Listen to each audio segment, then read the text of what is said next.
সুপ্রিয় শিক্ষার্থী বন্ধুরা, আজ ৩ তারিখ অতিবাহিত হয়ে গেল। তোমরা যারা নতুন কারিকুলামে রয়েছো, অনেক উৎকণ্ঠা উতলা ছিলে তোমরা। আমরা প্রথম দিনের পরীক্ষাটা আজকে অতিক্রম করেছি।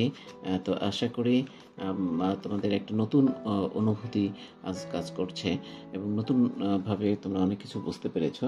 আজকে যে পরীক্ষাগুলো ছিল সেটা ষষ্ঠ শ্রেণীর বাংলা, সপ্তম শ্রেণীর ইসলাম শিক্ষা বা ধর্মীয় শিক্ষা, তারপর অষ্টম শ্রেণীর জীবন ও জীবিকা, নবম শ্রেণীর ইতিহাস ও সামাজিক বিজ্ঞান।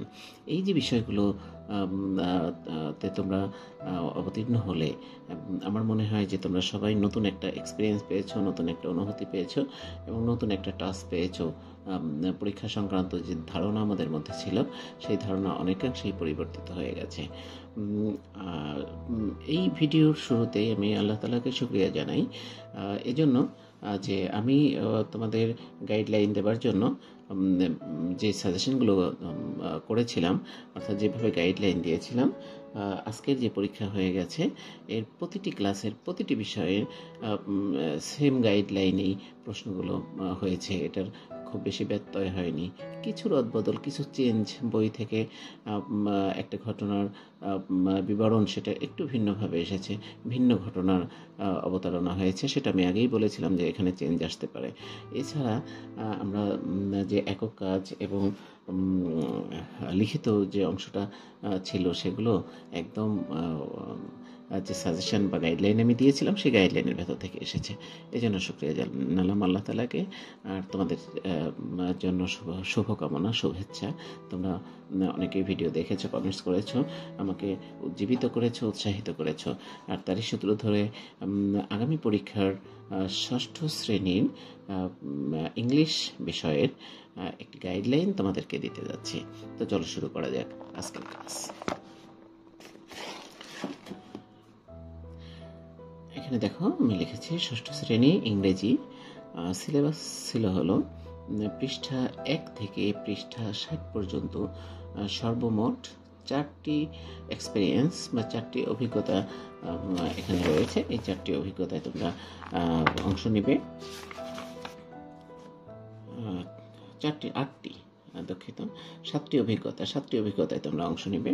এখানে ১ ২ ৩ ৪ ৫ ৬ ৭ ১ ২ ৩ ৪ ৫ ৬ ৭ টোটাল ৭টি অভিজ্ঞতায় তোমরা অংশ নিবে, অর্থাৎ 60 পেজ, 1 to 60 পেজ। আর সেই আলোকেই আমি আজকে যে গাইডলাইনটা সেটা উপস্থাপন করব।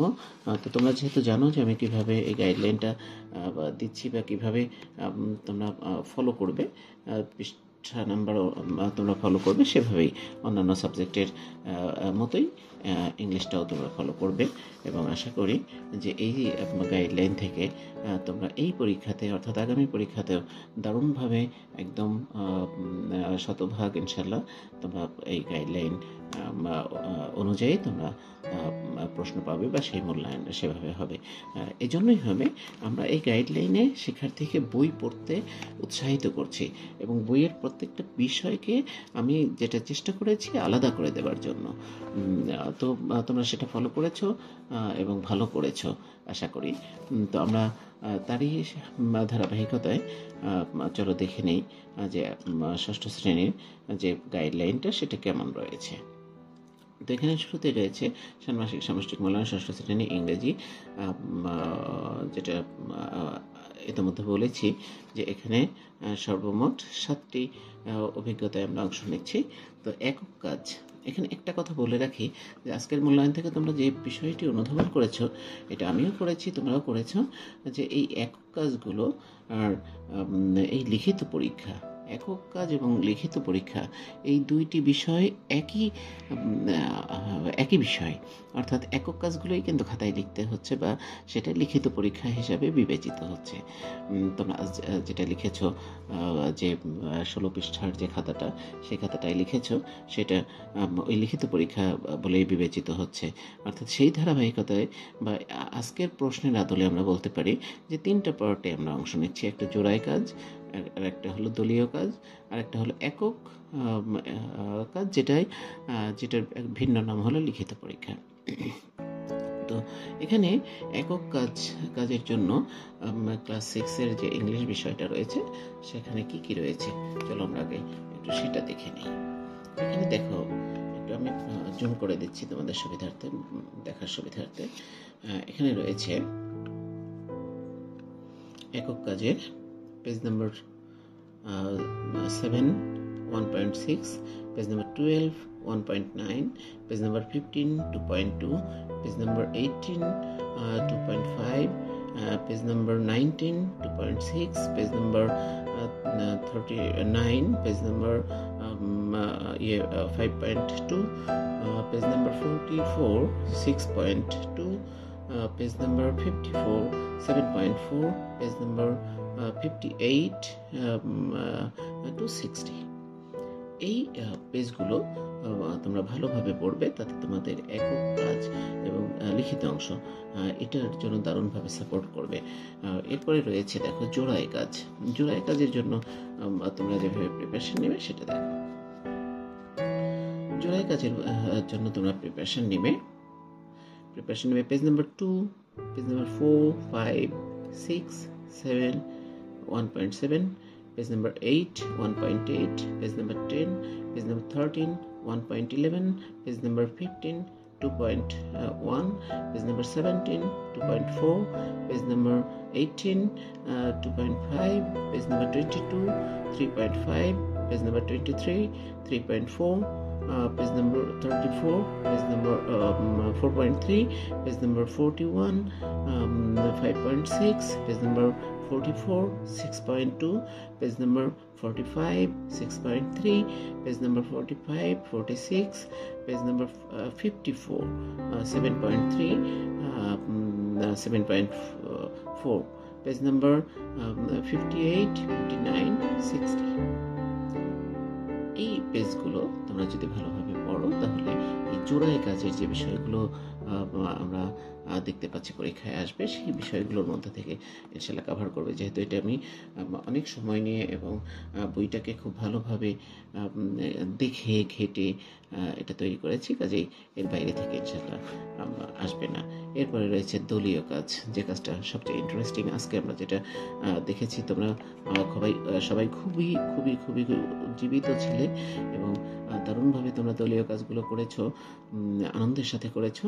তো সেই দলীয় কাজের জন্য যে পেজগুলো আমি এখানে ইন্ডিকেট করেছি সেটা দেখো। Page number 17 2.3, page number 19 2.7, page number 22 3.3, page number 24 3.6, page number 26 3.7, page number 30 to 31, page number 33 4.2, page number 36 4.5, page number 40 5.4, page number 42 5.9, page number 17, page number 18 6.5, page number 53 7.2, page number 58 59 and 60।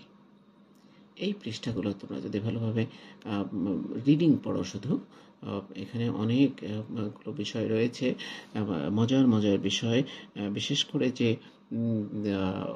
Group work আছে, কনভারসেশনের যে চ্যাপ্টারগুলো আছে বা dialogue create করার যে চ্যাপ্টারগুলো আছে, এই বিষয়গুলোই এর মধ্যে রয়েছে। এগুলো একটু ভালোভাবে দেখলেই আশা করি চমৎকারভাবে এই অংশটা তোমরা সমাধান করতে পারবে বা এই পার্টটা ভালো করবে। এরপরে রয়েছে লিখিত পরীক্ষা। লিখিত পরীক্ষার জন্য page number 19 2.7, page number 21 3.2, page number 24 3.5, page numbers 27 28 29, page number 32, page number 35, page number 37 4.6, page number 38 5.1, page number 48 6.6, page number 49, page number 50 6.7 and 6.8, page number 54, page number 56, page number 58 7.6, page number 60 7.7। এই অংশটাগুলো যদি ভালো করে পড়ো তাহলে লিখিত পরীক্ষা এবং একক কাজের জন্য তুমি দারুণভাবে প্রস্তুত হবে। আমাদের হাতে 2 দিন সময় আছে। আশা করি এই গাইডলাইনটা ফলো করে তোমরা যদি ভালো করে রিডিং পড়ো, শুধু বইটা ভালো করে রিডিং পড়ো, আর একটা বিষয় মনে রাখবে, সেটা হলো স্পেলিং মিস্টেকটা যদি তুমি রিডিউস করতে পারো তোমার লেখা থেকে, তাহলে তো অবশ্যই তুমি ভালো করবে, খুবই ভালো করবে। তো ভালো করো এবং অনেক মজা করে এই মূল্যায়ন কার্যক্রম সম্পন্ন করো এবং একটা অবিস্মরণীয় সাফল্য তুমি তোমার যে কেরিয়ার, সেই কেরিয়ারের একটা মাইল ফলক হিসাবে এস্টাবলিশড করো, সেই প্রত্যাশা রেখে আজকের মতো শেষ করছি। আল্লাহ হাফেজ, আসসালামু আলাইকুম।